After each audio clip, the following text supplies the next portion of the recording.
Do you need to record? Ah, okay.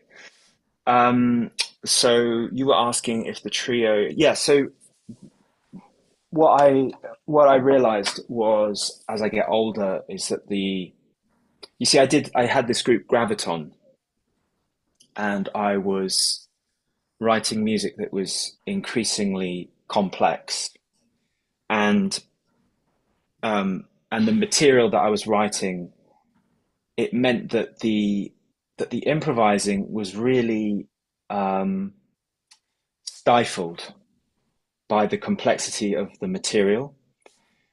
And with the trio, what I've started to do is actually make the material a lot simpler so that the three musicians can improvise and then the complexity arises from the improvisation. Does that make sense? Yes. Um, and so as I say, as I've gotten older, I've begun to appreciate that the trio is actually much more useful and versatile. And Powerful. yeah, yeah. So yeah, for now, I want to pursue that a lot more. But the ensembles thing, I've always been interested in, and um, and I've got crazy ideas of writing like jazz piano concertos and things like that. But maybe next year. You said 2 years ago that fake news composition is a Trumpism, affects all of us, no matter who you are. You're a Yeah. visionary today. What do you think about that? Yeah, well, I think it's actually extended beyond Trump now. I think it's something that we have to be careful about generally in what we read and absorb from the internet, um, because anybody can put put an idea out there, and um, it doesn't have to necessarily be the truth.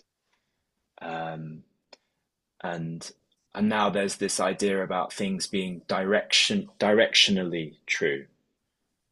So the details are not correct, but it's correct enough, and so that's acceptable.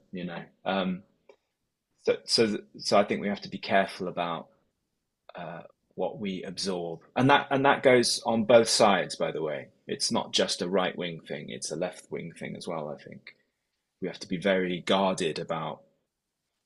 We have to be guardians for the truth, I guess. Mhm. Can you tell us something briefly about the New York experience? Yeah, I mean, it was massive learning curve for me. I just wanted to see it for myself. New York is heralded as the sort of mecca of jazz, and I'm not. It's interesting. I'm not sure if that's still true today or not. Um, I feel like New York got a little bit decimated in the pandemic. I think a lot of musicians moved away. Um, I wonder if it's less central these days, but certainly when I was there, it was, and it was about learning how to play jazz and being around the musicians there that were. The thing that I took from it was that musicians would all day, every day, they were either practicing, playing, or listening to music. It was just one of these three things, just all day, every day. Um, and for a certain period in one's life as a jazz musician, I think it's really important to do that. As I say, I have a baby now, so I can't really do that. But just for this period of my life. But at that time, it was really helpful, and I learned a lot, and I met some really great musicians, and I got to play with them. Um, but it was just for a short period of time. It was about 3 years I was there. 3 years. Uh, yeah, because I had an artist visa, which meant that I could stay. Um, and But yeah, it was really good. It was really really helped me get my How do you stuff call together. the further direction are you interested in the future? I'm not asking about your future projects because it's so common, this question. But the Yeah, well, direction you move to. as I said, I'm doing some music for a feature film later in the year. That is something that I'm interested in doing, composing. Um, I've been developing my composing quite a bit, changing some of my methods. Um, I have a trio album in the can, but the release has been delayed because, well, unfortunately, the label that it was going to be released on, um, the owner of it died. Sadly, he was one of my very good friends, and he was my manager for a long time. A guy called Martin Hummel, uh, and he runs Ubuntu Music, and he died at the beginning of this year. So I have this trio album that I have to figure out what I'm doing with it. I'll probably have to self-release it just because I sort of need to do it quickly.